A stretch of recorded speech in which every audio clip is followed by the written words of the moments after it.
Hey, terrible. hey, 100%. But it's all about growth and learning. So here we are. God, I get why this next guy wants to kill himself so much sometimes. I really do. This is the guy who's going to producing and my best friend. I will say that.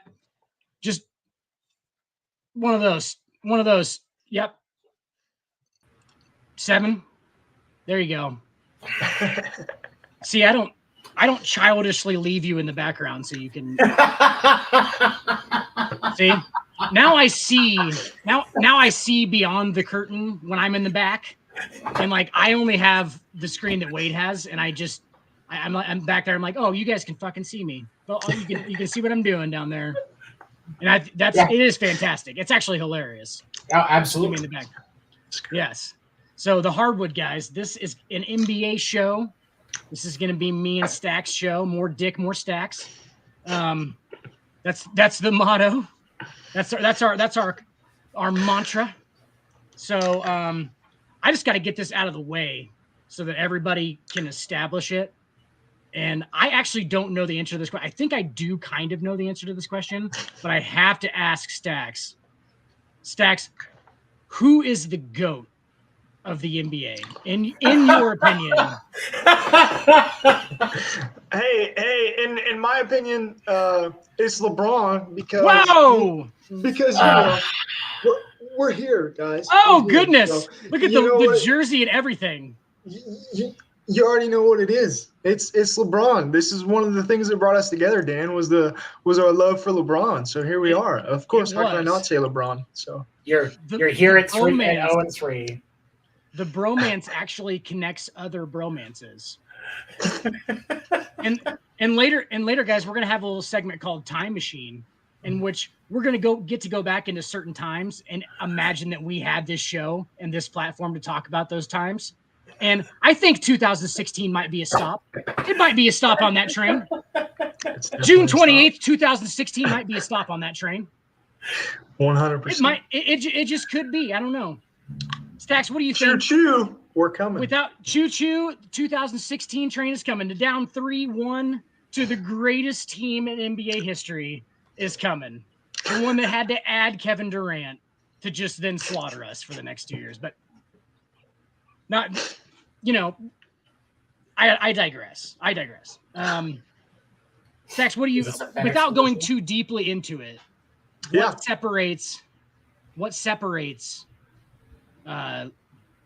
LeBron from Michael as far as why would you call him the GOAT? Just real quick. On the surface, I would just say he's done a lot more with nothing than in retrospect. I mean, let's look back to Cleveland a little bit. First year Cleveland, let's look back to that. Let's not forget Boogie and what was it? Snow. What's his name? Eric Snow. Eric Snow. You got Daniel Gibson. Booby Gibson, baby. Zydrunas Ilgauskas. Yeah, right. So take that back. So I would say he's done more with nothing. And, at the same time, look what those teams were when he left. Look at the Cavs when he left. They were a dumpster fire, right? Obviously, it helped him get Kyrie and things of that nature. But, he just makes others around him better. And not that Jordan didn't do that necessarily, but it's comparing apples and oranges at this point. But give me LeBron all day long. It is. LeBron is a closer comparison to Wilt Chamberlain, is what I always say. Like just because or Magic and like a Magic Wilt Chamberlain mix, because we had never seen like that athleticism in this day and age, because obviously in 1964 when Wilt came in, I mean, I don't even know what his rookie year was. It was around that area. Like there was still dudes with day jobs, white dudes, 6'4" white guys playing center, who he was playing against. So obviously they hadn't seen a 7-foot, dude who's out there just killing everybody. But like in this day and age, LeBron was a new type of athlete, which is actually really the impressive thing about it. Is like obviously they're all freaks in the NBA now. So he actually was transcendent as an athlete, and that was what separated him from me. I always just say, and I'm going to end it on this because we can go about it all night. I always just say that if you're taking a player in their prime and no circumstances involved, you just get a raw player. You just get one. You have the first overall pick in the fantasy draft of all fantasy drafts. You have every NBA player in the history of the NBA at your disposal. Who do you take number one overall? As a basketball player, you take LeBron James. James. I don't think that that's even an argument. There's no debate there. I don't think there is. Take all of that shit out. Take all the circumstances of Chicago and Cleveland and what the fuck ever. 6-0, all that stuff. Yep. Take all of it out. Yep. Take it out. Delete it. You are taking LeBron James over Michael Jordan as a player. You just are. That's it. That's why he's the GOAT. Absolutely. So, I will say, so Wilt Chamberlain, rookie year, 1959 to 1960 season, he shot a whopping 37.6 points per game, 27 rebounds per game, and 2.3 assists in 72 games his rookie season. Tony, he went 50-20 a couple times. Yeah. 50-20 average. If a dude has a 50-20 game in the NBA right now, everybody freaks out for like 2 weeks about it. Mm-hmm. This motherfucker was out there doing it every day. Every single day. 54 and 21. There's so much to LeBron's game and in his basketball knowledge that's just unreal. Now, Jordan was a savage. I don't think anybody can deny that Jordan was a savage. That Kobe before Kobe. I mean, let's be honest. Exactly. Yeah. You know, the Mamba mentality as it existed when Kobe passed was partially because of Jordan, but taken even one step further. For me, Jordan had more to work with. I agree with what Stack said. Jordan had more to work with. LeBron did not. Cleveland was an absolute dumpster fire. He chose to stay there, and I will give him that because he could have left Cleveland before he did the first time. But he really tried. And then he went, he got rings elsewhere, came back to Cleveland, got a ring in Cleveland, you know, and moved on from there. As somebody, I've been a fan of the game since I was a kid. You know, when I was a kid, everybody loved Jordan.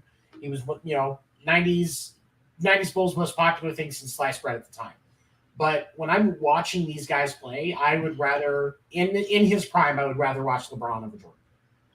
Everybody was a Jordan fan, dude. He made the game global. Like, I don't take anything away from Michael Jordan this entire time. And I'm not even going to sit here and say that LeBron has had less than Jordan, because he had Dwayne Wade and Chris Bosh. He had one of the original super teams to win his first two titles. Okay. Mm-hmm.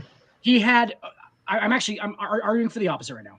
He had the 2016 team had Kyrie and fucking Kevin Love. That's not that they ain't no slouches. The rest of the team was garbage, but and then he had Anthony Davis for the 2021 in the bubble, the weird kind of situation where like they were, but it's just about, to me, it's just about raw. Who is the better basketball player? And I don't care about this. I don't care about the numbers. I don't care about the titles. I don't care about any of it. Who is the better basketball player? Like, who are you going to take at the Y first? You are taking LeBron James, bro. It's LeBron James all day long. That's all I'm saying. That's why he's my GOAT. Like, I don't care about the accomplishments. LeBron, by the way, 1,423 points away from passing Kareem Abdul-Jabbar for the all-time scoring record, and that's not even the thing that he does the best. Not the thing that he does the best. He's not. Scoring is not the best part of his game.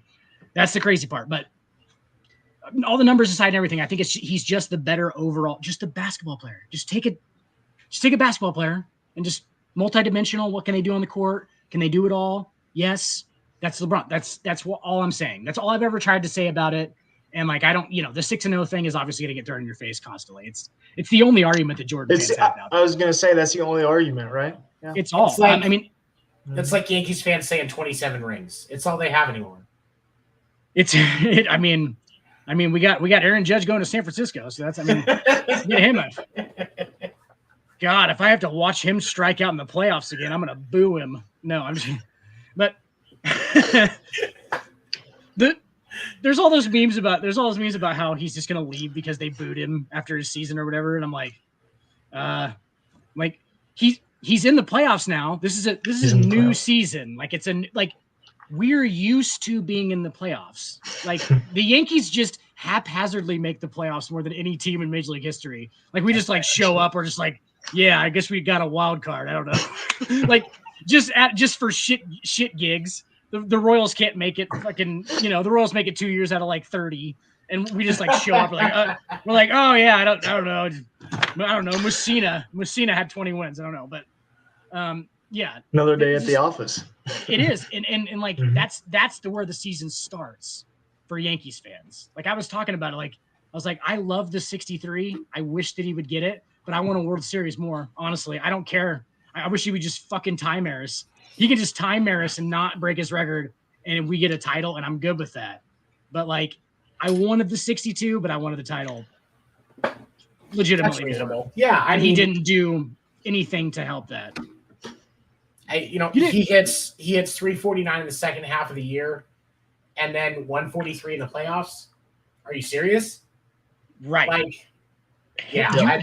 You ain't winning games with Harrison Bader as your best player. Master Harrison Bader was the best player. He hit 4 fucking homers.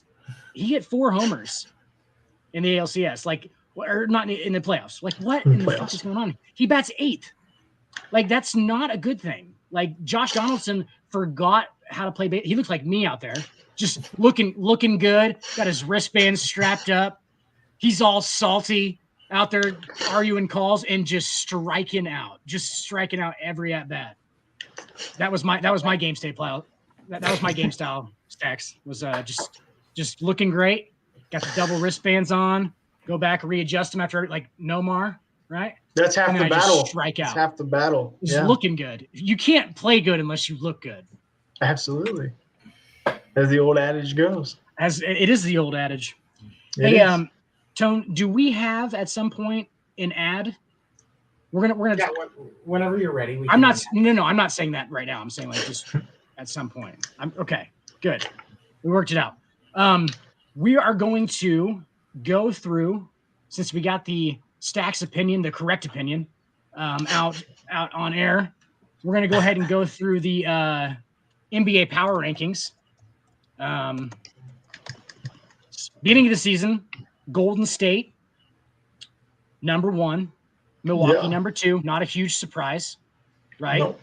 All the way down the list. I think the Lakers at 17. Okay, not a huge under adjustment. Not a huge deal. I've said though that the Lakers season doesn't start until they trade Russ Westbrook. But Stacks, who is the best team in the NBA right now, in your opinion? Because how many is there? There's only 3, right? It would be between Golden State, Milwaukee. Yep. And Phoenix. Well, Phoenix. Phoenix just wrecked Golden State. Hey, I think with new season, Jazz, the Jazz may want to have a conversation with you, but then again, it's early, so Utah, yeah. Everybody calm down. Yeah. I would say the best team right now in the NBA, man, it's got to be Golden State. I mean, obviously last night, with Klay Thompson and things, if you saw that, he got ejected. Kind of ran his mouth. I think he's been hanging out with Draymond a little too much, obviously. But yeah, it's got to be Golden State, man. They're so deep. It's nuts how deep that team is. Well, and just the weird part about Golden State is like that culture just lives through everything, because absolutely you got Steph Curry who he was just such the perfect piece for the new NBA. Like that's the player that you want now. You want just a sharp shooting, come off of a screen, shoot from 40 feet away, 3-point shooter, right? That's why Dame Lillard is so good right now. Like, you ever notice Dame Lillard when he first came into the NBA, not as dominant as he is now. It's because Dame Lillard can shoot 36-footers. You know what I'm saying? Like, Dame Lillard's a fucking sharpshooter, and he just figured out that like that's the way that this is going. Like, this is the way that everything's going right now, and we just need to adapt. Look at what Booker did to Golden State last night. Booker he had, like, I was watching a breakdown of Booker's play today and from last night, and Booker was taking those threes in people's faces. You know, he showed the age of Klay Thompson last night. He hit some of those deeper shots. He hit some of those shots where instead of passing it, he actually just utilized his position, didn't worry about the weak-ass D they were showing, and just put it up in a floater and shot 32 points on Golden State last night and had Klay so flustered. He was out in the third quarter? That's what I was going to say is, like, they don't have a premier defender anymore. Like, Klay Thompson and Draymond were, like, double. Like, those two guys in the 2016, 2017 years, those two guys were both locked down your number one. Like, they could switch off and literally they could have one guy resting and have their, a primary defender on most teams on the other team's best player. Now, Draymond, he's on his podcast 24/7 at this point. I think he's like, literally, he might be podcasting from the court at this point. You're not wrong. He's offensively non-existent. Like, the only thing that made him good was, like, he was kind of halfway athletic and he could play within that system, like, he could get up and down with those guys.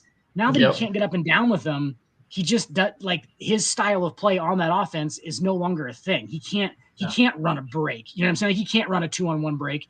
He can't do it anymore. And like Tony said, Klay Thompson had a knee. He had a knee.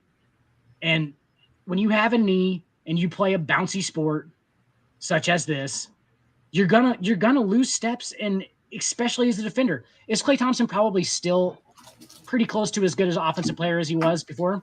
Yeah, 100%. He's probably pretty close.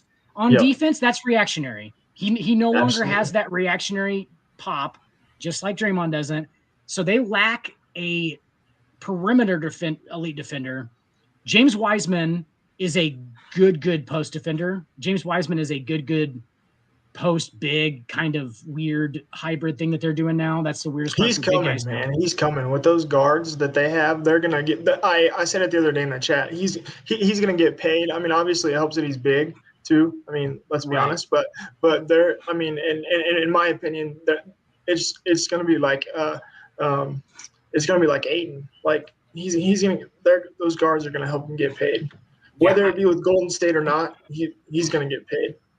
I think he's kind of like an Ayton, more to where they wanted Ayton to go as far as hybrid wise. You know what I'm saying? Like, because Ayton still, I still think of DeAndre Ayton as a big guy who's not, shooting fadeaways and stuff, but he's 100%. I mean, they're trying to get him into that. But Wiseman, that's kind of his game, is like, he was like a small forward type player. And you said he's going to get paid. He's already gotten paid by Anthony Hardaway at Memphis, so might as well get paid in the NBA too. Right. So let's just add to it. Absolutely. Yes, absolutely. And it's going to be way more money. Like, because Anthony Hardaway can't afford 135 mil. Boy, did they get a slap on the wrist though, man. NCAA, they don't care anymore at this point. They don't. Now that it's illegal, they don't care. I mean, I don't know if they did before that, but they definitely don't now. So absolutely not. They did. Ask Reggie Bush.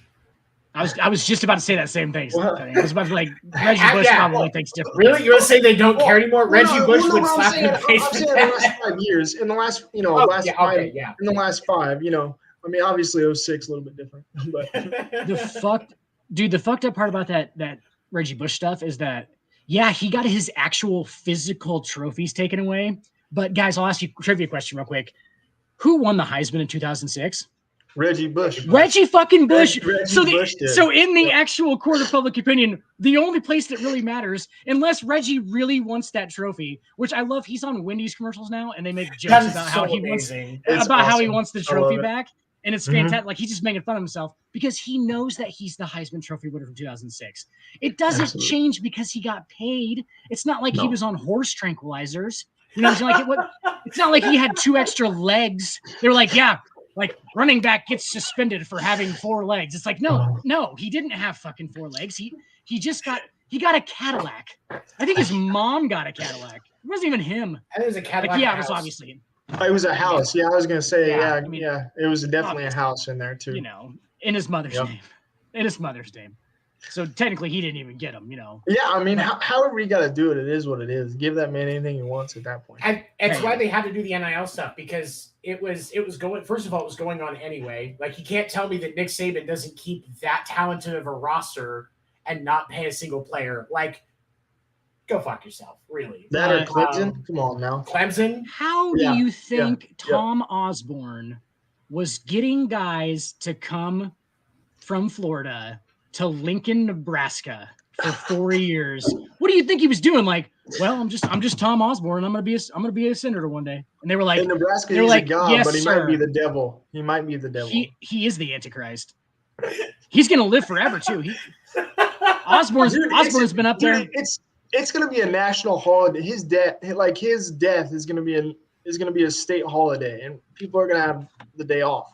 It will be Queen Elizabeth-esque in Nebraska. Absolutely. We will shut the convenience stores down. It's like the Pope. If the Pope died, The Walmarts will be shut the fuck down. An hour the trailer parks will be in mourning. The trailer parks will have vigils. They will light an entire trailer on fire and let that thing burn with tires in it for as long, just continuously, like Al Davis. They'll turn the meth black in honor, because it's morning meth. They'll burn the meth trailer, but take the meth out first. Right. I mean, clearly. I mean, we don't waste time. We are honoring somebody, but we're not trying to waste money. You know what I'm saying? It just seems ridiculous because Tom doesn't care anymore. Tom doesn't care if we waste the meth or not. We can still do the meth, and Tom will be fine with it. But fucking Tom. He seems like he gets younger every time I see him.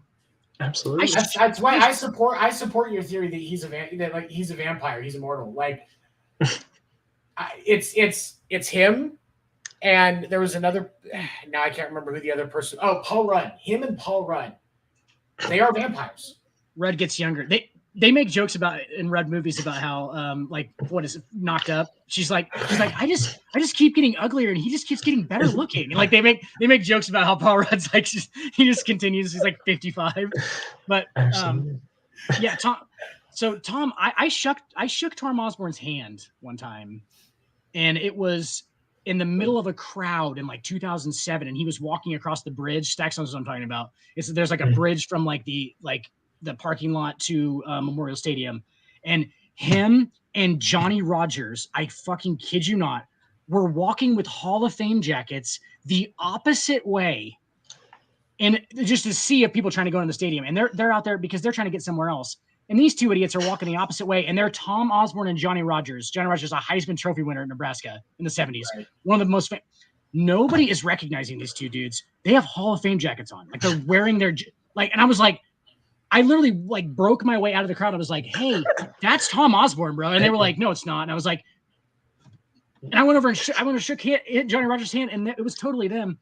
He looked exactly the fucking same as he does now. That was 2007. His hands were very paper mache. Very paper mache. It felt like I was shaking hands with one of those science class skeletons, with some rubber mat on it. But yeah, he looked exactly the same. Now it's just craziness. Anyway, I digress. Yes, we're on the power rankings. I think Stacks pretty much agree. I think the best team in the NBA right now is probably Golden State, but I'm gonna go with Milwaukee because of Giannis. People are high on Giannis, obviously. Obviously, people know how good Giannis Antetokounmpo is, right? But I am on a whole different. I think this guy at this point, raw skill wise, he was already up. Raw talent, like athleticism and stuff, that was already Have you seen his freaking hands, by the way? He has the biggest hands in the history of the NBA Combine. You should look at some pictures of him with just people's hands on his. None of them go outside of his palm. Not a joke. They don't everybody can fit their hand inside of his palm. His wife doesn't complain, so his wife is not complaining about it at all. Mrs. Giannis, Mrs. And Her name ain't Thanasis. I'll tell you that much. It ain't Thanasis. I hear you guys on Golden State, but here's the thing. I have to completely disagree with Golden State because Golden State right now has already started 2-2. Their age is already showing. They don't have the defense that they had last year. Portland, we talked about Dame earlier. Portland's 4-0. Cleveland's 3-1. Phoenix is up. Phoenix is, I believe Phoenix is also 3-1. The Pelicans as well. The Pelicans are up there. Let's not deny that. And the Pelicans look stupid good this year. Now, of course, we've already seen the issue with Zion being out for a game because he was injured again. But it doesn't look like this is anything extensive. And that other player that messed up his knee for New Orleans, I can't remember his name off the top of my head. They were talking about Zion. Brandon Ingram. Brandon Ingram. Well, Brandon was in the. John Herbert Jones. Herbert Jones. Oh yeah, Herbert Jones. Yeah, he messed up his knee. But if they can stay healthy, that is the best team in basketball. You want to talk about deep? Yeah. But right now, I would have to give it to either Portland, Milwaukee, or Phoenix. Tony, I hate to do this to you, and I'm gonna have to lay it out there. Okay. This is why they gave me the show. Okay. because my knowledge of the NBA stretches past your rudimentary thinking about New Orleans, the Pelicans. When in the fuck are the Pelicans gonna win? We will know, guys, when the Pelicans are legitimate, okay? We'll know. The Warriors don't give a fuck about the regular season. They don't care. They don't care about it. It's just getting through, exactly like LeBron was doing for 10 consecutive years. He would just get through the regular season, 50, 55 wins. They're talented enough to slack off, rest, and Steph Curry's going to be out there shooting behind the back, fucking weird double bounce, like off the ground, fadeaways and shit with his left hand and up and magician whatever. Shit. Yeah. Just doing weird stuff. Yep. Like they're just going to be hanging out, like eating whatever they want. They don't give a fuck the whole time. And they're still going to win 55 games. They won't need to worry about eating Popeyes. Fuck no. Yeah. There ain't no gumbo in Golden State. No gumbo in Golden State. And yeah, but they're just going to squeak by 55 wins, get into the playoffs. 3 seed, 4 seed. That's when it begins for them. When you know that you're a legitimate contender, when the playoffs are where it begins for you in the NBA. They play 82 games, man. That is half the Major League Baseball schedule, Tony. Mm-hmm. Like of basketball games, like up and like that's a lot of cardio, man. Lot of knees, lot of bouncing, lot of fucking ligaments. Like that's a lot of shit. That if you actually minimalize and you start to realize that the eye on the prize is the playoffs. So just the resting and stuff, like I get it. Cut the fucking season down. What are they losing at this point? There's no records or anything. You know what I'm saying? Like there's no like home run records because they played this many games. They're just averages. All they do is averages. Yeah, they do like total points, but who's the all-time leader in single season total points? Anybody know that? Probably Will. It would have to be Will if they played 82 back then, but they didn't. Yep. They played like 50s. Right. I mean, but how many points Will was scoring? It's still probably Will. Like it is probably 100% with 50 games at 50 points a game. 50 and 50 is the all time. Dan, are you thinking 72 games or what's your? I would say like in the 65 or probably 65 range. 60, yeah, 65. Yeah. Like why? You know what I'm saying? Like you were at Wilt Chamberlain is the record. It was 61-62 season. Wilt Chamberlain by himself scored 4,029 points in that season. So you're going what? So they did play more than 50 games then. It was pretty close to, I mean, because that's 80 times 50 is 4,000. 4,000. Right? So they did play 82. Or they did even then. That's fucking crazy. And 62, I thought they played less games, but I did too. Yeah, if you're averaging 50, you're going to get there pretty quick. Like 4,000 points. What's that? You play 80 on the dot. Yeah, there's 80 games. 80 games in the season. Hold on, let me look and see if I can see. And he played in 79 of them. He averaged 47.8 points a game that year. Wait, no. 38.4 points a game that year. 47.8 minutes a game. So he played literally, with very little exception, the entire minute. Yeah. Only in blowouts they would take him out with like the last 2 minutes left. That was the seconds, only. Yeah. That's the 0.2 on the end there. That's the 0.2 that Steve just got off the mail truck and came in and said, "All right, Steve, Will, we need a sub." Steve got done at the steel factory. He still had this steel resin on his hands as he's shooting jumpers. He was wearing fucking his work boots. He was wearing his work boots, trying to guard Will Chamberlain like he's in prison. Yeah, that's pretty much. And that guy was good. Will Chamberlain could. I'm not. This is no disrespect to Will Chamberlain, and he would be a bench player in the NBA today. He's a bench player. Will Chamberlain is a bench player. If he makes the NBA, he might be in the DL. He might be in seriously. What was special about him? He was a post player at 7 foot tall. He didn't shoot jump shots. He didn't fucking shoot fadeaways. I take Dirk Nowitzki over Wilt Chamberlain in a draft all day long, all fucking day long, and twice on Sunday. I'll take Dirk. I'll take a lot of people over Wilt Chamberlain if we're doing like all time and they have to play in like today's NBA. Oh yeah, today's NBA. Ooh, yeah. Right. That's all I'm saying. Like, best of his era, but the game is too different now than it was then. The competition is different. The game is different. It's just, I can't disagree. So I want to talk about that real quick with you guys. That's where this whole thing gets derailed a little bit. Is like, dude, I'm always in that mode. I'm always in the mode of like now. Like if they could play against now, right? Because I think that these guys this is the pinnacle. There was no place where the NBA was more athletically talented. That's all I'm saying. Athletically talented. I'm not saying skill talented because I think that's probably untrue. But athletically talented, there's never been a place where it was this high, where every single player on a team was this athletically gifted. There's never been a point like this.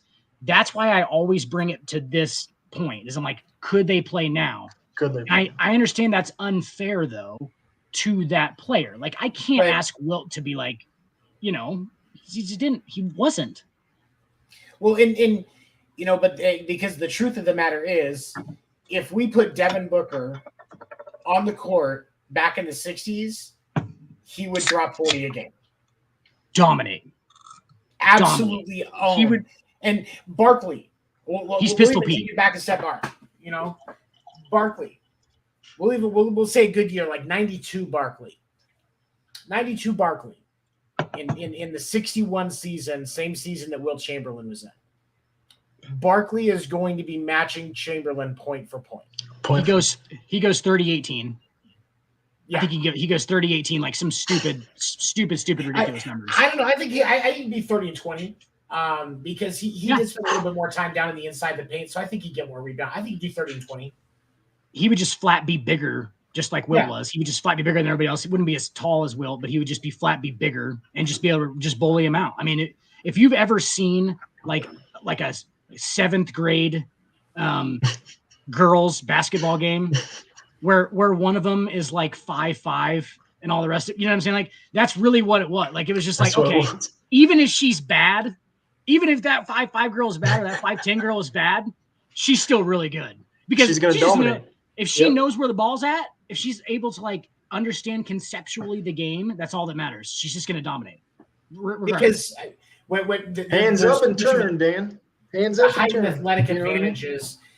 There are sports like baseball. Your hands and athletic advantages aren't as much, but in basketball, if you have 4 inches of height and 8 inches of wingspan on every other player on the court, in 60 pounds, they can't touch you, and they can't touch you. No, you just walk through them. You just walk through them to the ball. Like that's they just bounce off you. Like I've seen it. I have watched my fair share of 7th grade girls basketball games, and it is a nightmare. It is a fucking nightmare. I literally got angry while watching it because I could not, like, I was like, what the fuck is going on? They run the same, and it's the same in boys, honestly. It's the same in boys, but like it is an absolute shit show in the girls game. Like they just run the same play every time. Like they're not teaching them just how the game works. They're literally bringing them out and they're going, hey girls, this is what we need to do. Like, we're going to run this play. And they're like, okay, well, what's the objective of the game first is what they should be explaining. I'm not joking. Like they're just assuming that these girls know how to like Serena had to watch a game. Mm-hmm. She had to watch a game on TV while she was playing 7th grade basketball to figure out the rules. That's how she was figuring out how the game worked, was watching it on TV. And I was like, what the fuck? Why are they not teaching you that off the bat so that you know, like, hey, maybe if I need to go get this offensive rebound, like if somebody shoots, I can just go get it, right? And then I can score. Like, it's that simple. They just don't know that. So like when the ball goes up, they just turn around. They'll literally ball up, turn around. They'll be like, it'll bounce 3 times before somebody picks it up. I'm like, yep. Just go get the ball. It's craziness, but I digress. And you're lucky if you have somebody that can handle the ball, and then you have, and you're lucky. And then if you have a big girl, you can just lob it into her. You know what I mean? If you do have the one chick that can dribble the ball, here it comes. Yep. This is what it is. This is what the entire game is. Absolutely. It's just them blocking three chicks with their forearm and dribbling the ball behind them like this. And then they pick it up like an idiot at half court, and they just look, and then they just get it stolen. And that's the whole game. It is unbelievably frustrating. The boys' game is just like it. They don't teach them what the fucking rules are. Anyway, well, and they're not black, so I mean that's obviously they.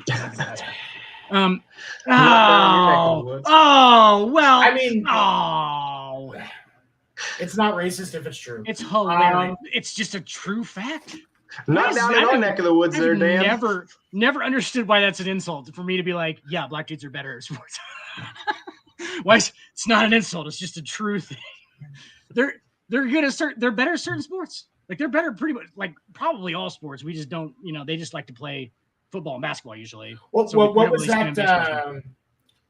that Chris Rock joke where he was talking about how black people were good at all the sports, and they said as soon as they make a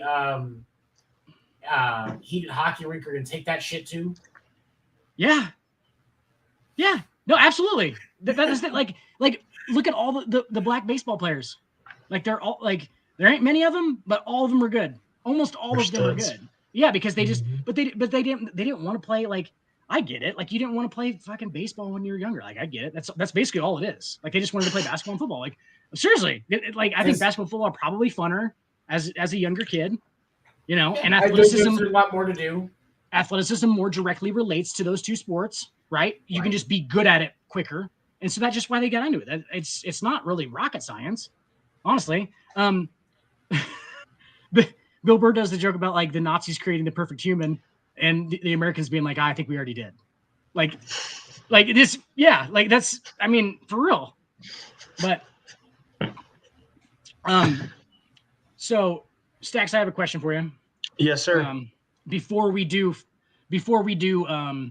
the scariest players in NBA history for Halloween, Tony, did you bring a mask? I didn't tell you to bring a mask. Not tell me.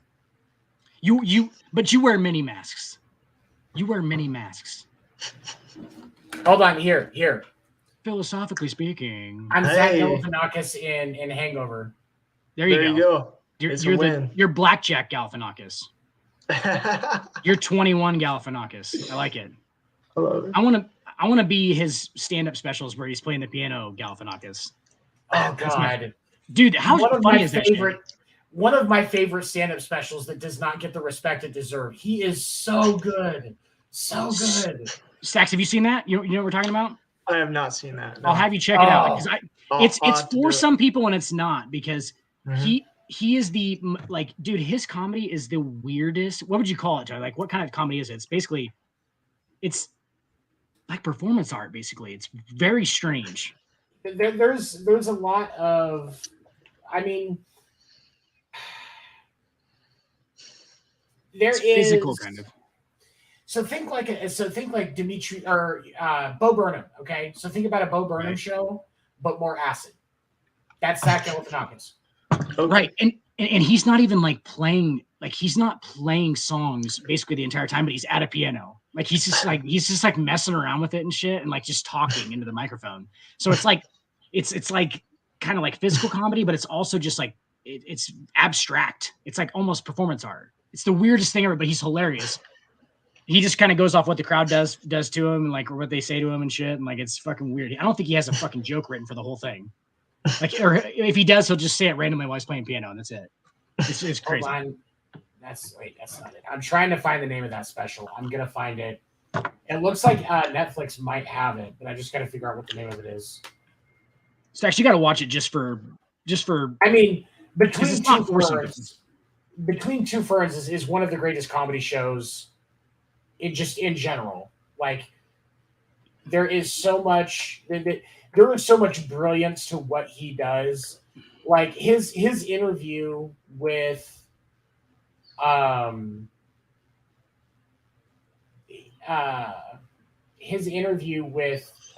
and his interview with Hillary Clinton.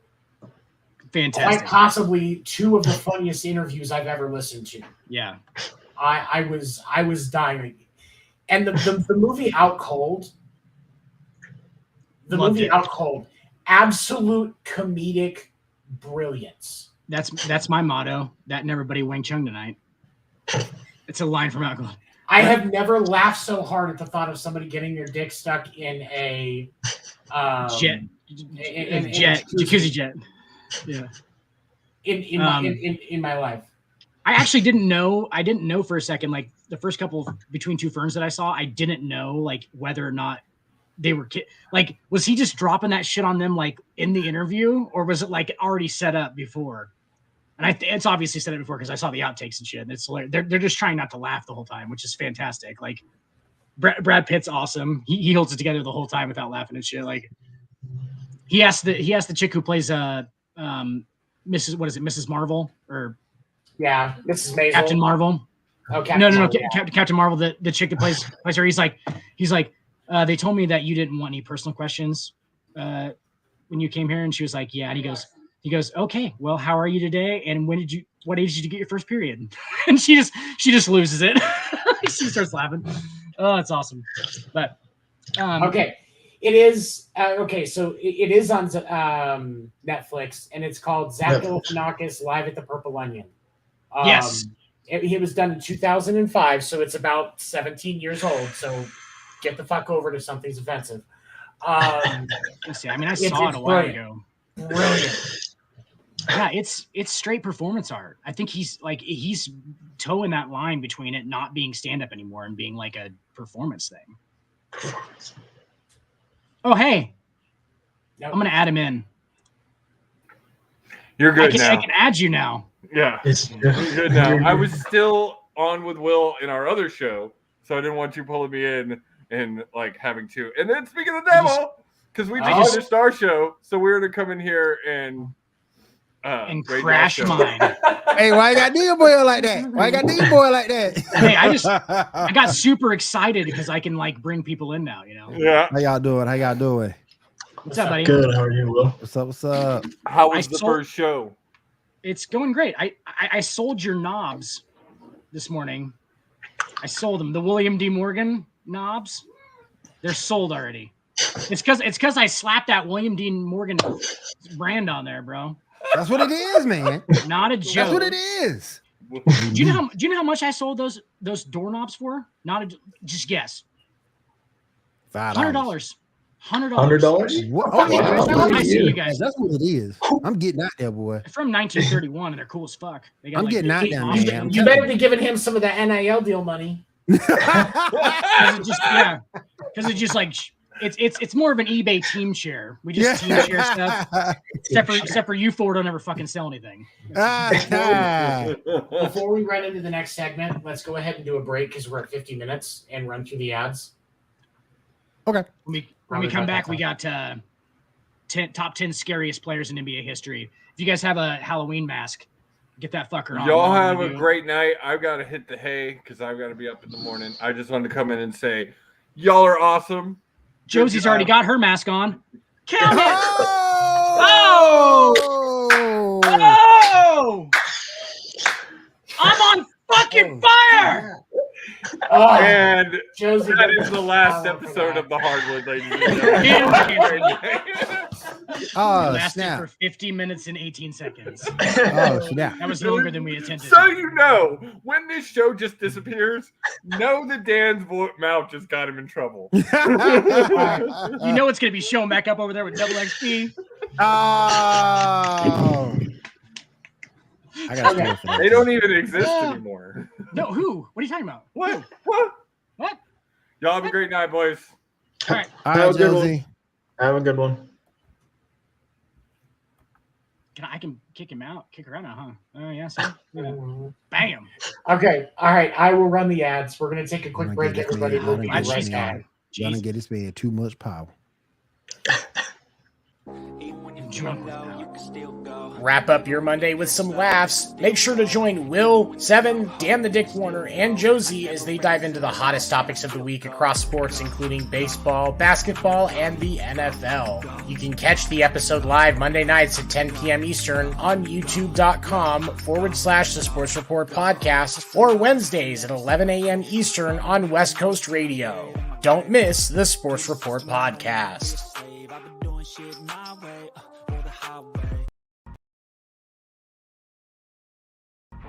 Don't miss Fight Night.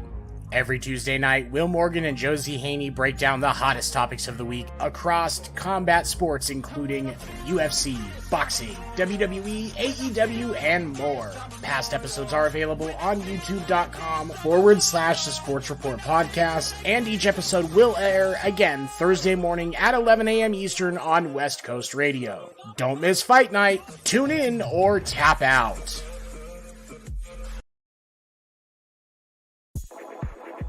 Put the kids to bed, put on your shades, and crack open a cold one during Sports Report After Dark with Seven and Dan the Dick Warner. You can catch After Dark Thursday nights at 10 p.m. Eastern on youtube.com/The Sports Report Podcast, and again Saturday nights at 11 p.m. Eastern on West Coast Radio. We believe that athletes are people too, and Skip Bayless is one of the lizard people. Don't miss Sports Report After Dark. For all things baseball, don't miss the Winter Meetings podcast Sunday nights at 9 p.m. Eastern at youtube.com/The Sports Report Podcast, and again Tuesday mornings on West Coast Radio at 11 a.m. Eastern.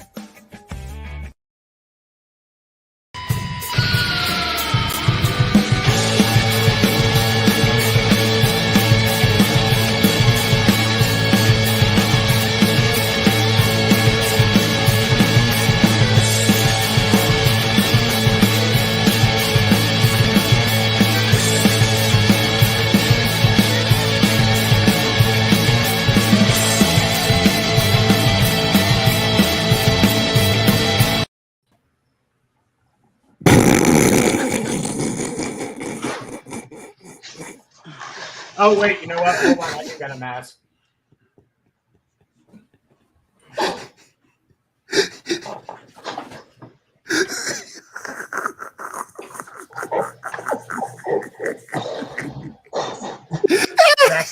Stacks, that one's awesome. Thank you, sir. Oh my god. You, I hey, have Pennywise, right? hey, I didn't know this before the night. We'll be glad Josie left. Josie's afraid of clowns. I didn't know that until the night. I'm glad Josie gone because Is she also afraid of weird rabbits? This is the only way to describe this thing. It's a weird rabbit. It's from Donnie Darko. you look like one of those. Look at him, man. Yes. Look at him. That is a gas mask bong haul. That's the best one. Dan looks like one of those twisted animals from Alice in Wonderland. That's what Dan looks like right now. Yeah.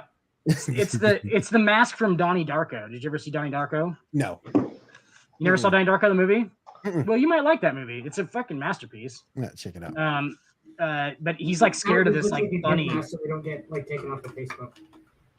What's that? Oh, it's the Now it just looks like a GIF mask, so we don't get taken off of Facebook. Oh yeah. It's a Billabong is what I meant. Remember that company? Surfing company. So I got we put the masks on, so I got the top. Can you guys hear me still? I'm talking into a freaking. We got you. Top 10 scariest, and this is not just like scary, like, oh, they're gonna score on you, right? This is like I'm actually scared of them. Like I don't want to like if I ever got into like a dispute with that guy on the court, I'm not wanting any part of that. Okay. So at number 10, Will, can you imagine who might be at number 10? Just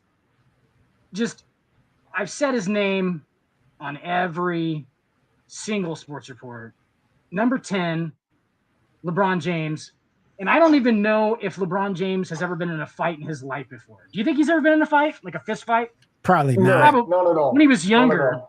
When he was younger, I bet he was. I mean, not with those manicured hands. I don't think so. I mean, there's so many, but there's a lot of players I would put ahead of him though. I know, but I'm saying like just pure like boxing. If he gets to train for a boxing match, you don't want to fight that motherfucker. You know what I'm saying? Like you don't like if he gets to actually like go at you, like toe to toe. Right. I don't know if he's gonna fight you in a game.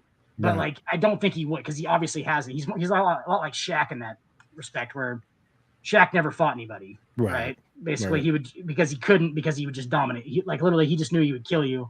Then he can't go to jail for murder, so he just wouldn't do it. Right. Number 9, I got Marcus Smart, dog. Marcus Smart.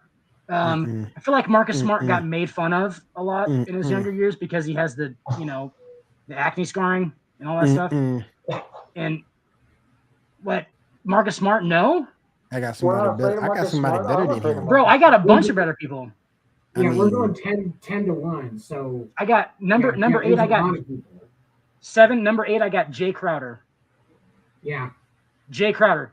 Who in the fuck wants any piece of that dude?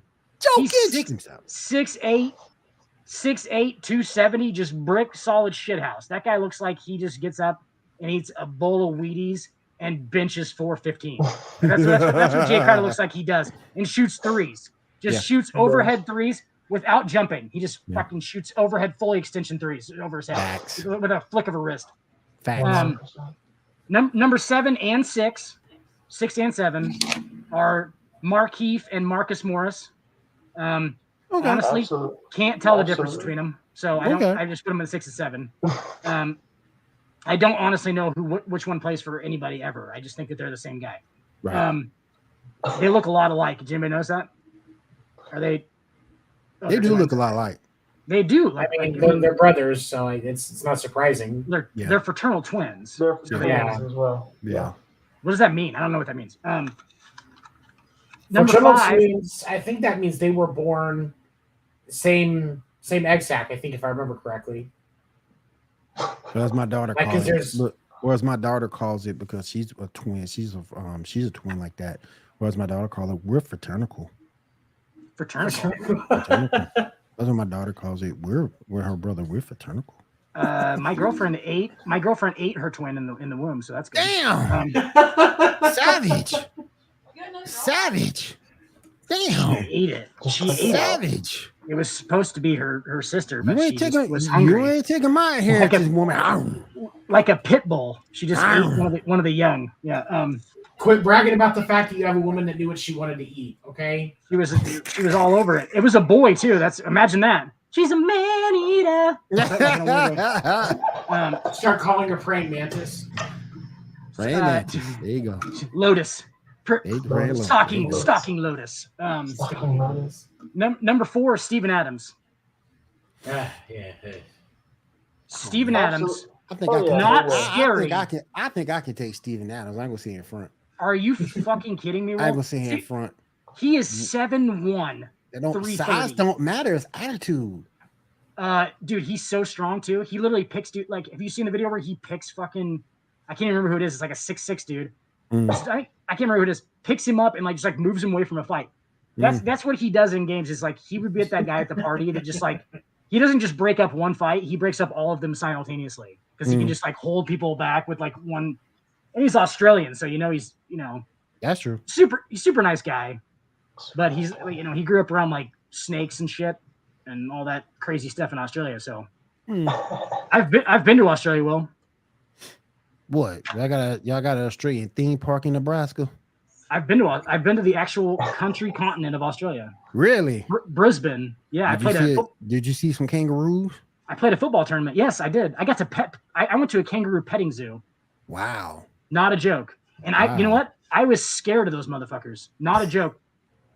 the ones that like aren't like, dude, they're huge for one. They're way bigger than they look in real life. Yeah. And their tails are this big around at the base, and they whip them around like they jump on them and stuff. So like it sounds like a whip, looks like a whip. It seems dangerous. It kicked the dog crap out of you too. There's a picture of me just like leaning away from one, like I'm like literally full extension trying to touch it. Yeah, I'm like no. It's completely fine because it's miserable because it gets petted every day. So yeah, I also have a picture of me holding a koala bear. So okay, it's fucking pretty awesome, dude. That thing is miserable too. There you go. There's a zoo in Wichita where they've got an island where you can go sit on it and feed lemurs, and it's only like $10. I mean, the zoo is like 20, but once you're in the zoo to like feed the lemurs, it's like $10. If you guys are gonna go to a zoo anywhere outside of San Diego, what the second biggest? Omaha, Henry Dorley in Omaha is the second biggest zoo in the United States. It's a fucking masterpiece. They have like a desert dome and a jungle place and a rainforest thing, and it's fucking crazy. They create like environments. It's nuts. Shout out to Henry Dorley. Stacks, count it. Sir. Henry Dorley, Omaha, baby. Getting that Nebraska talk in. Yes, sir. Number 2, I got my watch is talking to me now. Number 2, James Harden. Guys, listen. James Harden's my number 2 because he has that special skill of disappearing in big games. That was you need him the most. He gone. Will, I need your there you go. And then my number 1 scariest NBA player of all time is Michael Jeffrey Jordan. And it's literally because if he could have his own dad killed, he would kill any of us. Yeah. You left a whole mess of players off that list. Will, who did I miss? Oh my gosh. First of all, Ben Wallace. Ben Wallace, yeah, I thought about that. You missed Ben Wallace. That's a big dude, man. Artest because he's crazy. Artest because he half crazy. Or Metal Charles Oakley. General tough guy from the NBA. Derek Coleman gets forgot about a lot. Dude, I was gonna put Charles Oakley on there. Yeah, but Charles is awesome. Charles Oakley was toughest dude Marcus ever. Camby? Rodman. That was Michael Camby? Jordan. Camby was soft. That was Michael Jordan and Patrick Ewing's bodyguard. That was his enforcer. He was the enforcer role. Mm-hmm. The hockey equivalent of an enforcer. Yeah. And then Derek Coleman gets forgotten about a lot of times too. Derek Coleman was a brick shit house. Straight dog. And he actually had some skills, but straight dog. You didn't want to mess with Derek. You did not want to mess with Derek. Nope. How about like a Bill Laimbeer? I feel like Bill Laimbeer would just fight you until his face fell off. You know what I'm saying? Like Bill Laimbeer would just go at you until you better kill him because he's gonna keep coming at you until you. That ain't what Larry Bird said when Larry Bird picked his ass up and dumped him. You remember that? Yeah. No. Bam. Yeah. Go back and watch that finals game. Mm-hmm. Right. Yep. He picked him up. Bam. And then they dumped him. So but yeah, man, don't forget about Derek. Ben Wallace. I gotta put Dennis Rodman up in there, even though because he crazy as hell. I was gonna put Rodman. Yeah, gotta put Rodman in. And the thing with Ben Wallace and Rodman, they ain't gotta score a point to make a difference in the game. Not a point. How about Draymond? I'm 50-50 on Draymond. I should have 50-50. Sheed. I like Sheed, that. I'm there with Sheed. Draymond, he's on my list now because of that punch that he threw at Jordan. Jordan Poole. Jordan Poole messed it up. Because Jordan Poole, you ain't supposed to let nobody come over to you. No. And punch you. No. Get your hands up. Right. Get your hands up there. Yep. But at the same time, though, like in Jordan Poole's defense, I've said this before. You can't just think. Yes, you can't think that your teammate's just coming up to fucking hit you in the face, dude. Right. Right. No. Like, Exactly. It's gonna be a scrum to Jordan Poole. He thinks it's gonna be like a push, like maybe we fucking, they do that fake like hold me back shit. Oh yeah. And we bark at each other.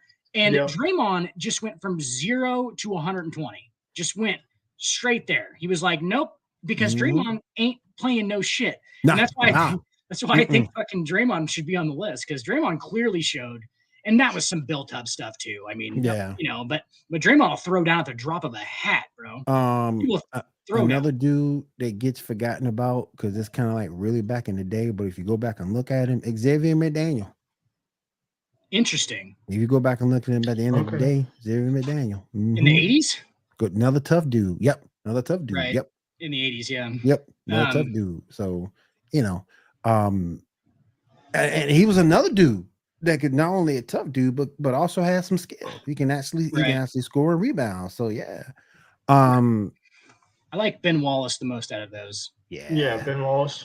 Because you know that Ben Wallace, and this is crazy. I actually have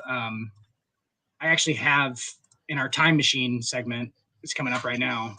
I actually have the first one is the brawl at the Palace of Auburn Hills. Yep.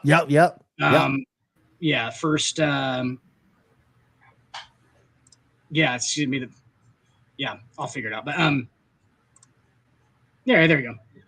June 20, November 19th, 2004. Go ahead. Let me ask y'all a question. Would you put Matt Barnes in that list? Yes. Yes, absolutely. I would too.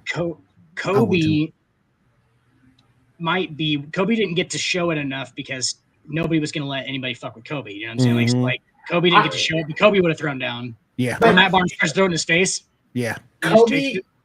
I think Kobe has to be on the list. Too. I think Kobe has to be on the list because when you look at stuff that he did, like he was the evolution of Larry Bird when it comes to talking shit, but he went to a completely different level, even just above being an evolution. You guys like him, find some random player that's on a team and is just saying their family members' birthdays.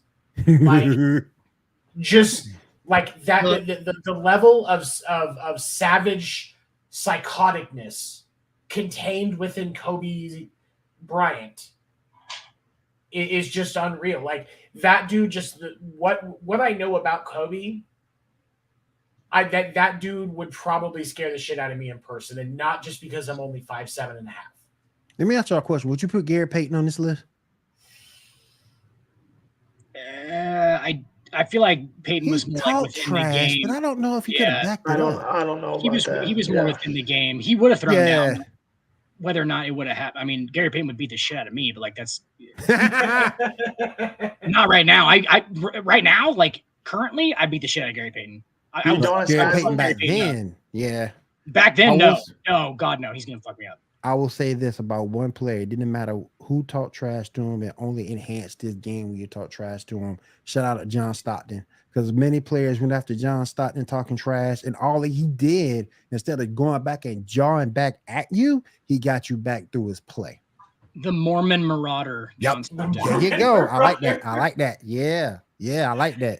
And a lot of times John don't get a lot of credit, but go back and look at NBA history. Outside of Magic and Isaiah, who's a better point guard? Overall facilitator, Stockton. Yeah, Stockton was one of my favorite players when I was a kid. Like Stockton was definitely up there. He was probably my first favorite point guard. Because he had hairy legs like you. Yes. I've been shaving my legs since I was 7 years old. No, but with Stockton, like Stockton was just that good. It wasn't scary. He wasn't imposing. Like, Kobe, like even just the glimmer of Kobe changed the energy of an entire game. Yep. There were teams that when part of their strategy involved preparing for Kobe to come back on the floor, because you knew once he came back on the floor, it was going to flip back into Kobe's favor because that's just what he did. His presence alone was just so defining. Stockton was a talented dude, but he was not scary. Like, he was scary good, but he wasn't scary. No, he wasn't imposing that because I'm taller than John Stockton. He's about 6'6'1", but he's got some records that are not ever going to be broken, particularly that assist record. That assist record never will be broken. Also, it says a lot about the it factor. It really does. And like I'm a Stockton fan, but never won a title. Was there year after year after year after year. Never took it to the next level because he doesn't have exactly what Tony basically was just talking about. He doesn't have the it factor. You almost have to have that to that's the little bit of difference in these crazy athletes. That it factor is just that little bit of difference. And I don't think that killer instinct. And that's why I think make Magic and Isaiah better than him, because they can go out there and do it all. You need 30 from one of those guys. Magic and Isaiah can get you 30. John really couldn't get you 30. That wasn't part of his game. But if it was somebody, if you needed somebody to run your offense, and let's not forget as far as steals go and being a decent off the ball defender, he wasn't bad. So I'm going to throw out a comparison here that just let it stir. Yeah, CP3. He's a white CP3. Me and Tony can read each other's minds. I don't know if you knew that. He might be a little bit better. He might be a better. I think there are aspects where Stockton is better. I'm not saying CP3 is as good as Stockton. So let me clarify. Right. But comparison wise, when you think about and like honestly, even CP3 is more savage than John Stockton. Realistically, I think they're super similar. You're right. But I mean, they're an actor. I think John was a better outside shooter than Chris. But outside of that, that'd be about it. If you give John Stockton the dog instinct of Chris Paul, John Stockton has at least one championship ring. The biggest difference between those two guys was that CP3 is good in ISO. He was in his prime. He was really like he had the ball on a string. He could ISO guys and hit fade. Like that was part of the Clippers game for a while. Was him just ISOing and then shooting fadeaways. And he was super good at it. Like he was super good. So Stockton never had that because he didn't need it. Hornets version of Chris Paul too. Yeah. Yeah. You knew who really. And you know what though? The commissioner screwed him on that trade to the Lakers. They did. They should have approved that trade. That could have been Chris Paul's ring right there. And honestly, with the way that Phoenix is playing this year, I think the second half of the season is going to be very telling. But if the way that Phoenix is playing right now is ramping up this season, right, Phoenix might be that team in the West. Might be. Tony, you're just doing what they like. There's nothing that the Suns can do to make me go, oh yeah, they might be a legit contender. They were a legit contender last year and the year before that.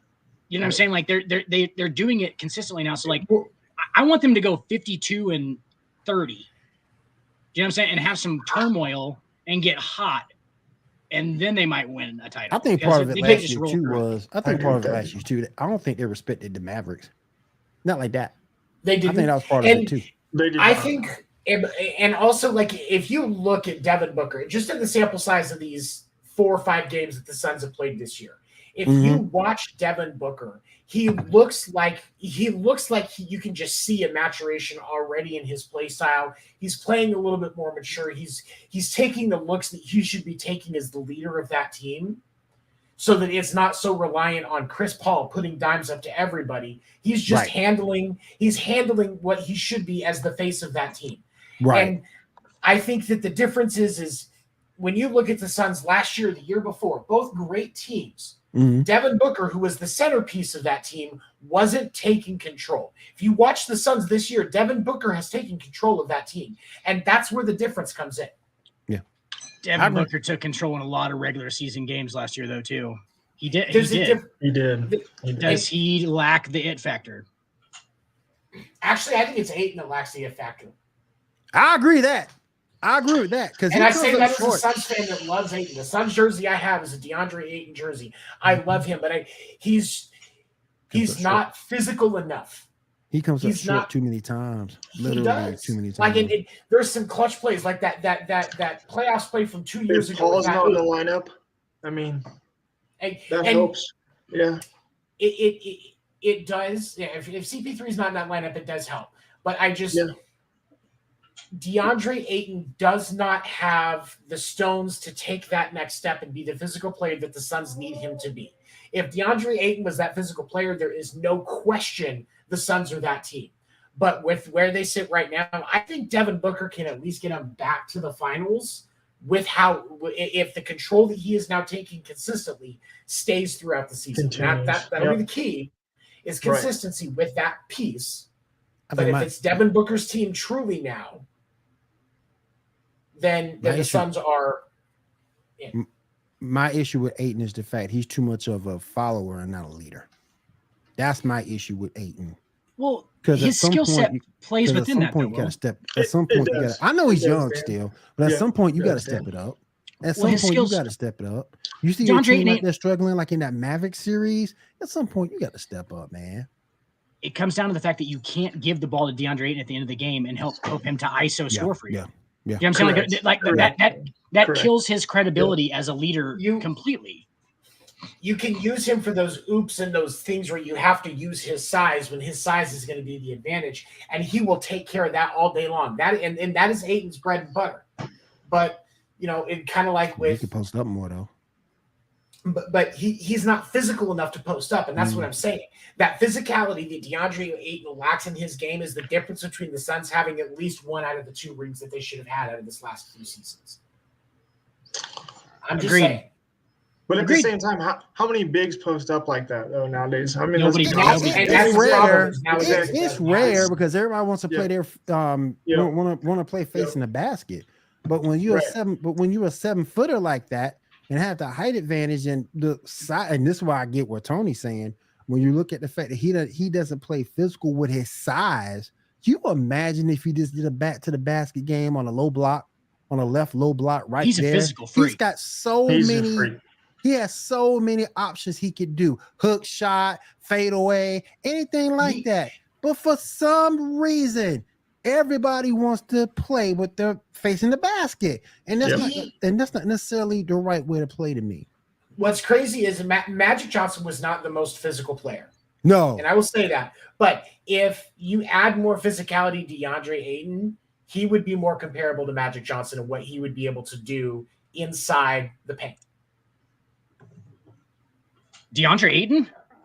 I said more comparable. Listen to those key words, Dan, before you have a fucking canary. More comparable. Because of his size and what he could do inside if he used that physicality. That low block to the free throw line extended, Ayton needs to dominate that area. And because he's not physical enough, or he doesn't care enough to get a back to the basket game, he's going to continue to suffer. DeAndre Ayton is a bigger Anton Jameson. That's about right. That's about right. That's basically what he is at this point, which won't get you anything but referenced on a show called The Hardwood. 8 years after your career's 12 years after your career's over. What did he get, like $150 million in his deal that he signed? Anton got a lot. No. Ayton, yeah. Legitimate money for. I mean, he's a role player, but plays an important role. You're paying that man not off his skill. You're paying that man off potential. What he can do. And I've said this, and I've been talking, and I've brought up the issue of his physicality for a couple of years now. If he was more physical, Phoenix would have paid him without making him go get somebody else offer the money for him to get it. Agreed. They would have locked him down immediately. He really reminds me of Eldon Campbell back in the day, because you remember when the Lakers had Eldon Campbell and Shaq, and he said, "I can't play with Shaq. I can't play with the hell you can't." Shaq was taking the low post. Eldon, you have all free throw line, the elbow extended. You had the elbow right there. You were a good jump shooter. The hell you couldn't play with Shaq, but for some reason I can't play with Shaq. Man. Just have that trainer toss you a ball at the elbow where you're going to get it 14 times a game and shoot that fucking shot over and over and over and over again. He could do it though. That's the thing with Eldon. He had the ability to shoot. He could have. And he didn't want to do it. These guys are like AD. I don't want to play center. Yeah. A species will not be judged on its ability to dominate, but its ability to adapt. Yep. We're gonna end this. We're gonna end this show, guys, with a little thing I like to call the time machine. We're gonna get an intro for it eventually. We'll play an intro. It'd be like, "In my time machine." Okay. Bill and Ted's Excellent Adventure, baby. It's gonna be the time machine. So basically, we just get to go act like we had this show at certain times in history, and we get to talk about certain times in history. I was gonna bring up some NBA history moments. My first one was Brawl at the Palace of Auburn Hills. Yes. Holy shit. Yes. Shout out to Steven Jackson. What an issue that was. The first time the NBA fans have been scared like that, I'll tell you that much. Shout out to Steven Jackson for getting through that. And hockey fans were giving that fight grade at the Brawl in the Palace like a 7 out of 10. Best part of that whole thing, and I don't know if you guys remember this, Jermaine O'Neal. There's like a 5'6" white dude who squares up. He's fat. Squares up to Jermaine O'Neal, 7'1", squares up to him, and Jermaine O'Neal throws a punch at this dude and slips on a soda like halfway through the punch, and it makes him like lean the punch left, and he misses with this punch. I swear to God, guys, if he doesn't hit that soda on the ground, we're talking about a homicide. Oh yeah, homicide happening on an NBA court. Like we were talking about that one time that Jermaine O'Neal killed a guy with a punch. Like, the guy doesn't even defend himself. Like he's literally like this still. Like just and drunk. y'all forget, Jermaine O'Neal was a big dude. Jermaine was huge. And he was a beast. Skims this guy's nose because Jermaine O'Neal halfway through the punch like slips on the soda and he like overthrows the punch. It's like trying to take a punch from Brock Lesnar. Like you don't want to be on the receiving end of it. No, the real ones. No. If he lands it square, big ass lunchbox hands. Like if he lands it square, that guy looks like Brock Lesnar. He would have punched that dude. He would have punched that dude into a different primordial body. Like Brock Lesnar's daughter. There you go. Yeah, just give him a straight. Just give him a straight Tyson Galifianakis type. Ooh, Brock could have done better than that. That was the first one. We already hit on that for some weird reason. It all comes around. June 24th, 1998, the 1998 NBA draft. Remember that? In which this guy right here was drafted to the Dallas Mavericks. My favorite player of all time, Dirk Nowitzki. Dirk Warner Nowitzki, by the way. His middle name is Warner. Just coincidence, maybe. His dad was so proactive on how great Dirk was going to be. He changed their last name to Warner. Well, he's only like 6 years older than me, I think. You could be part of plenty of international all-star teams. That's for sure. Dirk Nowitzki is the second greatest power forward of all time. Come at me. I can't. I don't know. Who? Because you give me two. Come on. I'm going to speak for Dan on this one. Give me two. You can't sit here and say Kevin Garnett was trash. You can't sit here and say even though I don't like him, Karl Malone. You can't say that. Tim Duncan. There. I was going to say Duncan's Duncan. the only one. Yeah. I mean, Duncan's the only one. I don't know about second because I respect Kevin Garnett's game. I'll put him to me. He'd be right behind Kevin. But so three. Yeah, he'll be three for me. He'll be three for me. Because I'm not gonna see, even though he only got the one chip. That's all Dirk has too. So I'm not gonna sit here and disrespect KG.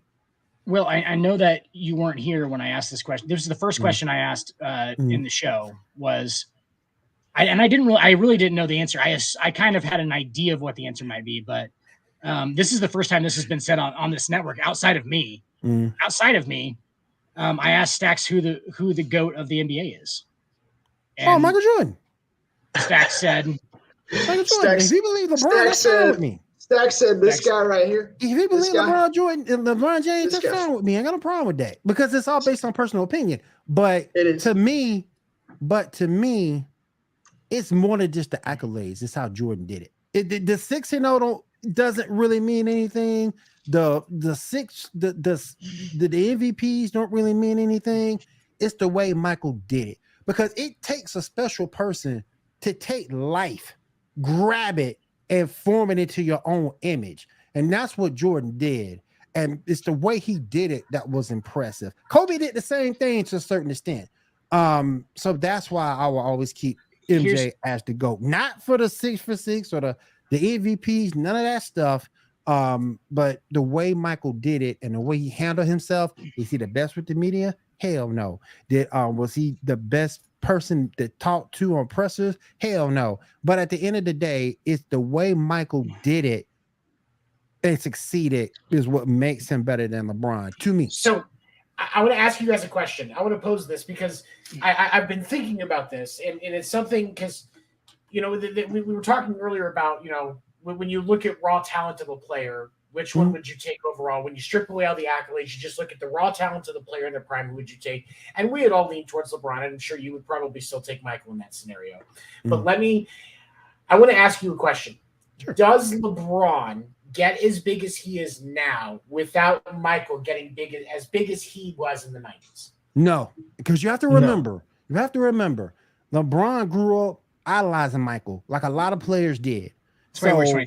So right. So if it wasn't for Michael, hell, I'll take it further back. If it wasn't for Michael, and people forget about the NBA finals back in the day was on tape delay.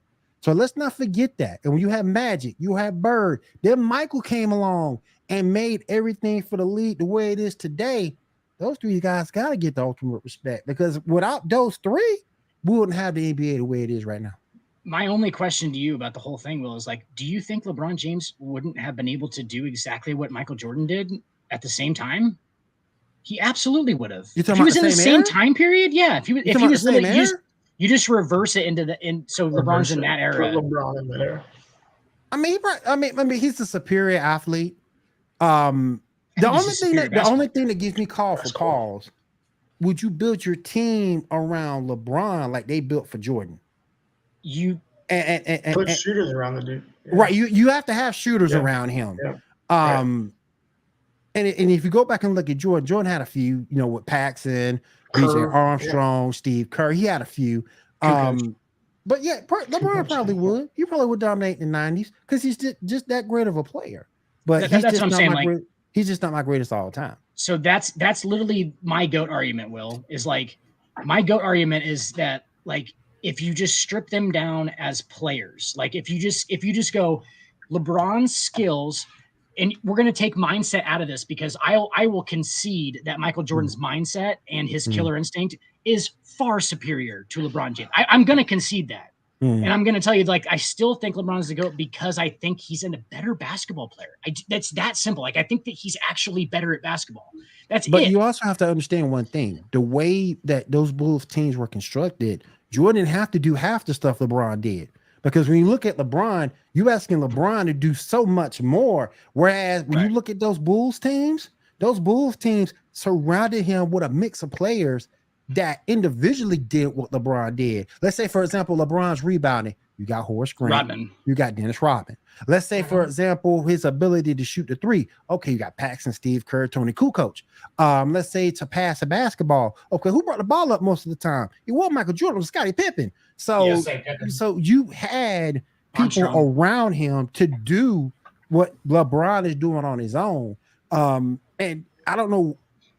It's not Michael's fault that's the way it was. Because they built those teams around him. And also, I want to say one more thing. That first repeat that the Bulls had, none of those teams were super teams. But that second repeat that they did, those were super teams. Legit. I'm going to close with this. When we look at Jordan and LeBron, the reason why I take LeBron over Jordan is quite simple. I will say that when you look at as a shooter, it's probably Michael. But as an all-around basketball player, it's LeBron. So, and when I think of and for basketball, when I think of a GOAT, I'm thinking of somebody that's going to be able to do whatever on the court that you need. Now, you can't do that with any other sport. You can't think about the GOAT of baseball and it just be one person, because there's so many different positions. There's, batting, pitching, stuff like that. That's why players like Babe Ruth and Shohei Ohtani are such anomalies. Or with football, Tom Brady's the GOAT quarterback, then you also have the GOAT receiver, the GOAT tight end, the GOAT safety, all those different things. Basketball is the only one where an all-around position is really where you can take it. And that's why I take LeBron over Jordan, because LeBron is a better all-around player. If somebody wants to tell me that if someone wants to tell me LeBron James is the best small forward of all time, I got you. Because really, when you look at it at the end of the day, no one comes close to LeBron from that spot. People forget Michael wasn't a small forward; he's a shooting guard. So, he's not going to be asked to do what LeBron does. And like I said earlier, he had teammates that did individually what LeBron does. So, if you tell me that LeBron is the greatest small forward of all time, I'm there with you because he is. Well, I'm going to discount anybody's opinion who doesn't think that he's at least number 2. If you put you got me because I think he's number 2. I know. He's number 2. I know that I'm saying, like, anybody who actually knows basketball, I don't think that you can actually, it can be a bias thing. And the only thing that people try and always do is they'll throw Kobe in. And I'm not mad about that. But at the same time, like, you can't do it. Like, if you're being realistic, it is 1, 2, and then everybody else. Yep. There is Jordan, LeBron, whichever order you want to put them in. And then there's everybody else. If everybody was willing to accept that part, I'd be fine with it. I'd be like, all right, you can just, obviously people are going to think Jordan's better. It's fine. But like when it starts getting into a third person into it, I'm like, are you guys fucking serious right now? There are 2 greatest players of all time. There's two. That's why I can't. That's why I have a hard time taking Skip Bayless serious when he's talking basketball, because there are a grip of players that he will put ahead of LeBron James. See, I can't do that because when you look that's at all for clicks, though. That's true. That's doing it for reaction. Yeah. But to me, you can't do that because if you go back and look overall, particularly in this generation, what LeBron has done and his longevity, he is to me, he's number 2. He's number 2. Now, number 3, if you want to go Tim Duncan, if you want to go, that's where it gets to be a crapshoot. That's when it be more of an opinion thing.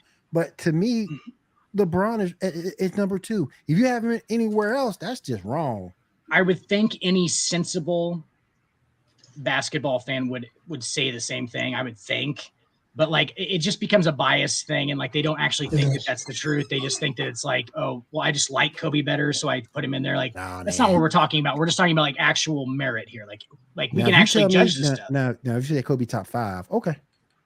Toby's absolutely top 5. I think Kobe's top 5. 100%. Mount Rushmore for sure. Yeah, get you that. But LeBron is at least number 2. And if somebody wants to come and tell me you switch him, that's fine with me too. Because you have to look at Jordan is done. He's done. But LeBron's future is not cemented yet. So if you want to say LeBron's number 1, that's fine. But to me, because of the way Jordan did things back then, that series with Dallas never happens with Michael Jordan like it happened to LeBron. So it doesn't. So, it doesn't. Yeah, I personally think that that is the difference. Obviously, demeanor is the difference. Yes. And go ahead. No, that leads perfectly into my third and final time machine moment of the night. It's June 19th, 2016.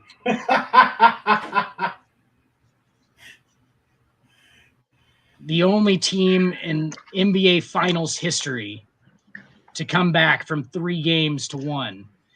You know what, though? Against the greatest basketball team to ever probably walk an NBA court at that point. 2016 Warriors, absolutely.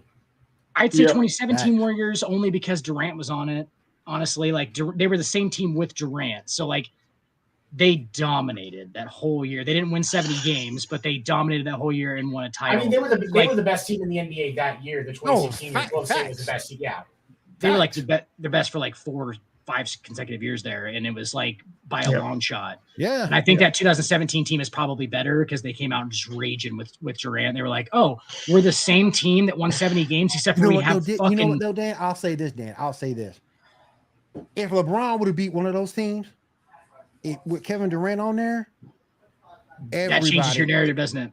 That's the goal. There's no question. There's no question at that point. You can't. I'll say that if he would have beat those Kevin Durant teams, Get it And you know what's funny is I think Skip Bayless has actually said the same thing, if I recall. I'm pretty sure, as much of a hard ass as he is on LeBron being the GOAT, he's said that if he would have beaten that team at least once in one of those finals years, that he would be willing to entertain Jordan as the GOAT. You have to at that point. You have no choice. You really wouldn't, and you're expecting him to have that like once in a lifetime comeback 3-1, like or just by himself. He's not by himself, but like it was comparatively to the Warriors, it was by himself, dude. He was by himself. Yeah, it was by himself. Like so, that's what they're saying is like if he would have been able to will that into happening, like holy shit, like yeah, I get it now. Like that now he is like he it feels like he has to will things into happening when Jordan. They just happened for him because he put himself in the right position for them to happen. And that's the biggest difference in the whole thing. And I understand that. But like scratch game, you got draft, franchise fantasy all time, any player that you want to start a franchise with, and you get him for his whole fucking career. You get that guy, throw out all the accolades, you just get a player. I think if you're sensible about it, you're taking LeBron James. Depends what you're looking for. Senior. Because if you already have a team that set it forward, I'm not adding another forward. Well, no, we're starting from the beginning. You're building the whole team. You're starting from scratch. Yep, scratch. I got you. Will's going to be halfway through the draft, and LeBron hasn't been picked yet, so that's not a good start. Will's got forwards already. Will's got forwards, and LeBron's still on the board. He's letting him wonder whether he should take him or not. No, we're talking about the number one overall pick of all time. Like, I think that you take LeBron. I don't think there's a, I mean, that's also saying against this competition today. Right. Not like, competition back then. Obviously, you take fucking LeBron in 1961 so he can average 74 and 28, like 74, 28 and 27. He wouldn't have no look, if LeBron was back then, he wouldn't have no competition to like what? 80? Early 70s, maybe a little bit half because you got to do he would still have to do with Oscar Robertson, and Oscar Robertson was no joke, but he was even bigger than Oscar. Dude, Will averaged 50 a game, and Will is basically like Greg Oden. Seriously, Will was like kind of like a skinnier Greg Oden. Like that's really what it was. Greg Oden, you send fucking DeAndre Ayton back to 1961. DeAndre Ayton is averaging 60 and 30. And let's not give him 40. And let's not forget. Shout out to Will. Love Will to death. But Bill Russell put that thing on him. And that's what a lot of people forget. Bill Russell stopped him a lot from winning championship. He averaged 50 and 20 and won 2 titles. He stopped him a lot. He averaged 50 one season. Will Chamberlain only averaged 51 season. His career points per game is like 23. But with crap, I can't remember where I was which to me makes Kareem's accomplishment even more incredible. When you go back and look at Kareem hardly lost. He was he won in every stage of his career. It's the model of consistency, man. Obviously, and he has a shot. Like he has a consistent shot that is known as the shot that he coined. Play defense, block shots. Which I actually want to put that into works right now. That Dirk Nowitzki now can claim the 1 foot fadeaway. Yeah, the one get to a back foot and fade away is actually Dirk Nowitzki's signature shot, and I don't think anybody ever recognizes that. That Durant uses that. LeBron has used that. Yeah. That's actually a thing. Devin Booker uses it. It's just get him in front of you, and then just get to your back foot as fast as you can. Get your back, and he's 7 foot, and he shot at a really high arc, and it was unblockable. It was the hook shot of the 2000s. There's not a it was unblockable. KD uses it too. KD was the most famous version. And the thing that I think Dirk gets disrespected for a lot, he was a hell of a rebounder too. And he didn't get a lot of props for that, but he was a hell of a rebounder too. It almost seems like he just got rebounds because he was 7'1". Like it almost just literally does. It's just like he just got rebounds. Like he would just pick him out of the air all the time. He would just like tap it to himself all the time, and I'd be like, that's the part that makes Dirk great because he at least competed. On both sides of the boards, he had a European skill. He had European skill. Yeah, and like Kobe has a famous quote where Kobe said his rookie year, they came in about the same time. He came in a year later than Kobe. And Kobe said, when I first saw him, I thought he was going to get he said, and I quote, I thought he was going to get fucked up. And he said, and boy, was I fucking wrong. Yep. He said, boy, was I wrong. He said, he turned it. He's like, God damn, that dude was fucking a freak, bro. He's like, he was so good. He was like, he was just good because he was so small. He was 7 foot, like 190 pounds. He was wiry then. Yeah.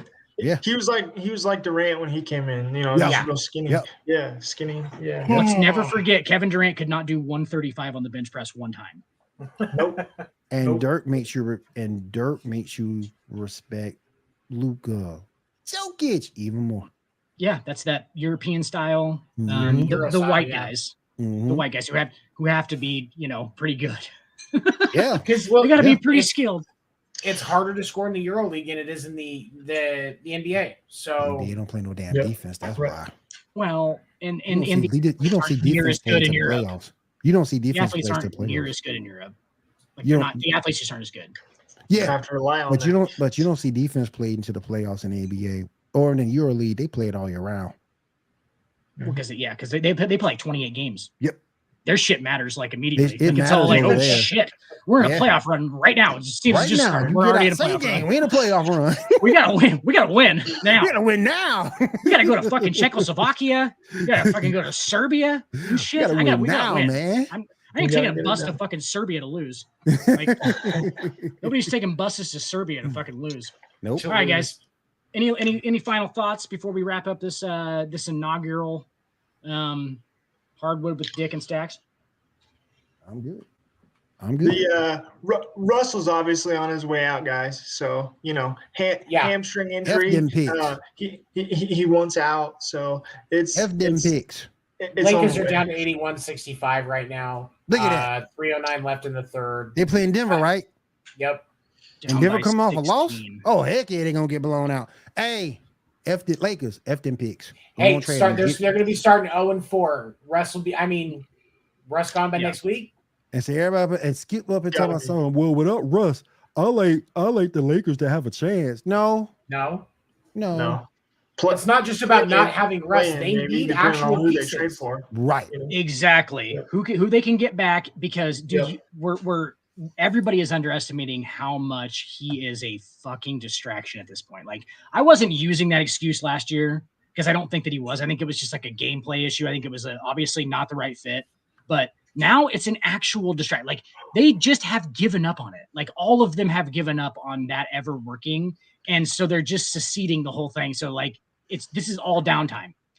Their season doesn't start until they get rid of him. So we can start talking about LeBron's fucking greatness and legacy with the Lakers after they get rid of Russ and how he's playing. I mean, by the way, LeBron at 38 years old, averaging 27, 8 and 7. Go get Hill and Turner. F them picks. What about Charlotte though? I'll take Gordon Hayward and Rozier. I don't want Gordon Hayward. I don't either. He's hurt too much. I get it though. He would fit in as a shooter. Did you guys see that fucking trade that the Lakers turned down in the offseason? Yes. Yeah. Conley, Bogdanovich. Yep. And a fucking first round pick for Russ and a couple of picks. And I was like, Bogdanovich is shooting over 50%. I've done that deal. I would have done that deal. They get a first rounder back, 2023 first rounder they got back with Bogdan and Mike Conley and somebody else. It was 3 players, Russ, and then like 3 picks. And they got a first rounder absolutely taking that deal. And Conley still got it because if you would have done that, you didn't have to go out and get Pat Bev. But how much salary of Russ's were they going to have to eat in that deal, though? I guess that's the question. Doesn't matter. I mean, now it doesn't matter. Right. For on-court, it probably still mattered. For on-court, positioning, but that's regardless. F them picks, right. Lakers. Go out and get Hill and Turner. Next week, I would almost be willing to put money that next week Russell Westbrook is on a different team. They're going to wait till Thanksgiving. There's no way they're going to wait till Thanksgiving. There's no way. Home. You have to. You got to do it now. Now. Or send home. Pressing. Yep. Pressing. They're not, but they don't. There's no advantage to sending him home. That's true. because they need to they need to recruit that money. Something. Yeah. And they need Something. talent. Yeah. So, I mean, they don't. I wish the best to Russ too. I like Russ as a guy. Absolutely. Honestly. Absolutely. I like him as a dude. I like him as a guy. player. I like his mentality, man. You know, we've talked all night about killer mentalities. Yeah. That's a guy. Yeah. I like him as a guy. He's got that killer mentality. The Energizer Bunny. But he just needs to. And I hate to agree with Charles Barkley, but he needs a new place to scenery. For sure. I saw real quick before we wrap up. I did see, depending on where they trade him to, if whoever they get, whether it be Charlotte or Indiana or one of those places, if that team that he goes to buys him out, Miami would be a nice landing spot. So that's interesting. Look out for that. I can't see the Tyler Hero getting along though, but maybe that's just me. But who's going to be on the first unit? Who's going to be on the second unit? Because Hero got that dog in him. We talked about it the other Hero's night. got a dog. Yes. Hero's got that dog in him. Yep. So he ain't doing something about it as half-assing it. You know what I'm saying? Which kind of makes me sad because we got Kyle Lowry on that team. But anyway, if you have Hero on the first unit and Westbrook with the second unit, you'll be fine. Absolutely. Just don't put them on the court together. Yeah. And that's fine. Honestly, you have Russ directing that second unit, and you have your guys in the second unit teach them about staying warm, since apparently that was a fucking problem. And your fault my hamstring messed up because you had me on a bench. Which was the biggest bullshit excuse I've ever fucking heard. That's almost and Pat Riley. I didn't mean to cheat on you with her. I slipped and my dick fell inside her. Like it's the same fucking level of stupid. I think the Miami could work if Miami would be a good landing spot. Yeah. You have Pat Riley and Spoelstra as well. Which that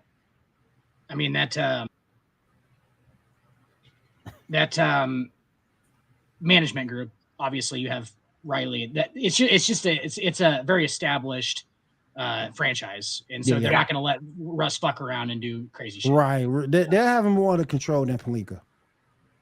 Can I take us out, Seven? Do you want to? What do I do? Just hit remove on all?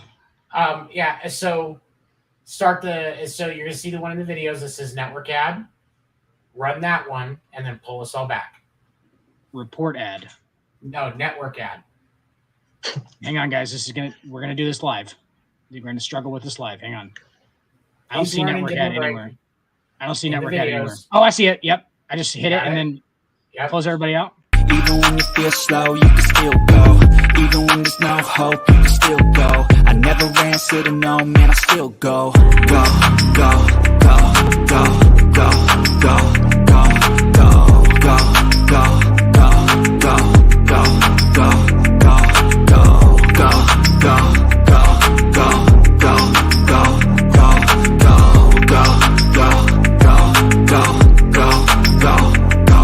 go. You got a mind, but even that could change. You could flip the gray matter like some batter in your brain.